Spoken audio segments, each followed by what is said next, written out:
Всем привет, дорогие друзья, на канале PakeMaker. С вами, как всегда, я, Михаил. Приглашаю вас прослушать рубрику «История персонажей» из игры GTA 4.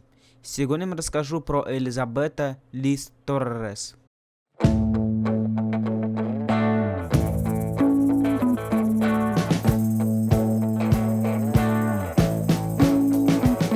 Элизабета Лис Торрес, второстепенный персонаж GTA 4 из The Lost Demon.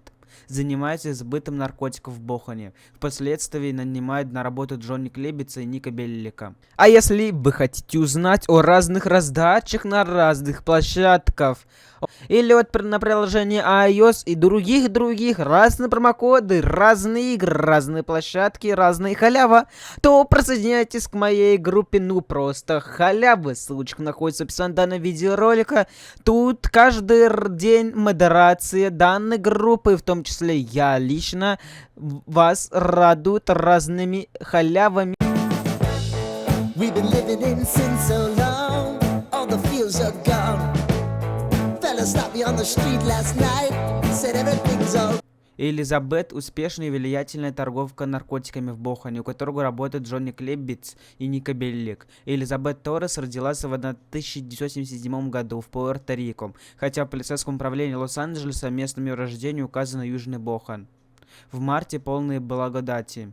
Элизабет рассказывает Джонни Клебицу, что когда ей было 14 лет, ее чуть не изнасиловали мужчина в Пуэрто-Рико. По ее словам, он откусил ему яйца. Убив его, она заработала опасную репутацию в Пуэрто-Рико, и ее стали бояться, несмотря на юный возраст. В 1991 году в возрасте 14 лет Элизабета переехала в Бохан, Либерти-Сити, предположительно со своими родителями. Сразу же Элизабета начала заниматься торговлей наркотиками, и благодаря своим связям с Пуэрто-Рико стала успешной наркобаронессой.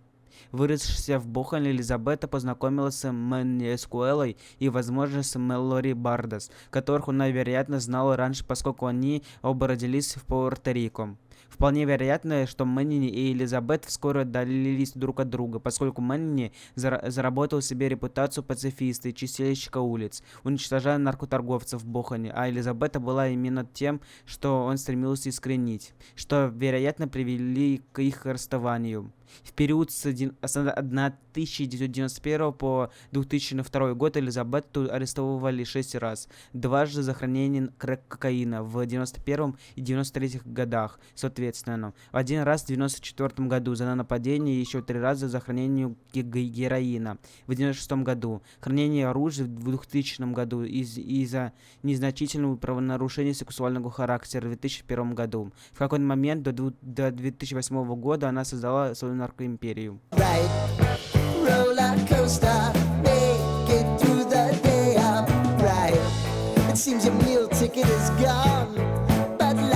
В бета-версии Элизабета была худее и выше, а также выглядела моложе. В GTA 4 Элизабета носит ветровку оранжевого цвета, в The Lost Demon фиолетового цвета. Также в обоих играх у нее слегка различная внешность. Именно она познакомила Нико с Бейкером Джонни. Возможно, образ Элизабеты был взят с реального человека Гризильды Бланко, которая также была в свое время успешным и эффективным наркодилером с неуравновешенной психикой. Она должна выйти из тюрьмы в 2308 году, но, конечно же, она уже умрет к этой дате. Эта дата является самой большой в упоминаниях. В некоторых кат-сценах в ее квартире звучит радиостанция Т-Биат. Живет на улице Сан-Квентин. Такое же название носит федеральная тюрьма в Калифорнии. В The Lost Demon есть персонаж Армандо Торрес, который, несмотря на одинаковую фамилию с Элизабетой, и ей не родственник. Элизабета появляется в третьем трейлере и на рекламных изображениях игры, хотя на более ранних изображениях она выглядела намного стройнее, чем в финальной варианте, но рекламных плакатах, созданных Rockstar Games, показано, что ее рост составляет от 180 до 185 сантиметров, а вес от 90 до 170 кг. Элизабет один из многих персонажей, которые появляются исключительно в кат-сценах и не имеют внутриигровых моделей пешеходов. Среди других персонажей комик Спринг Сейдс, Джеральд Макрири, городской чиновник, полицейский Митч, убийца на свадьбе, Энджи Пигорини и Джон Гаравелли.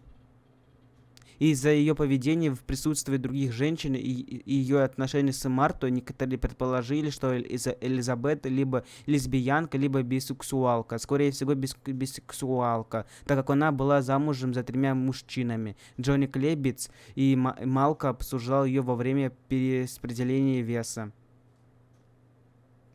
В GTA 4 голосовая почта Элизабет изменяется через некоторое время после того, как игрок завершает ее последнюю миссию, и она объясняет звонящему, что не сможет ответить на звонок в течение примерно 25 лет.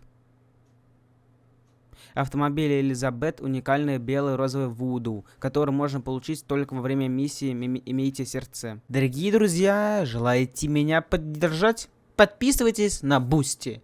Вы сможете увидеть файлы моментов с прохождений. Также прохождение уникальных игр, расписание видеороликов и доступ к закрытому телеграм-каналу, где будут реал-контент. Прямо сейчас есть 20 бесплатных мест.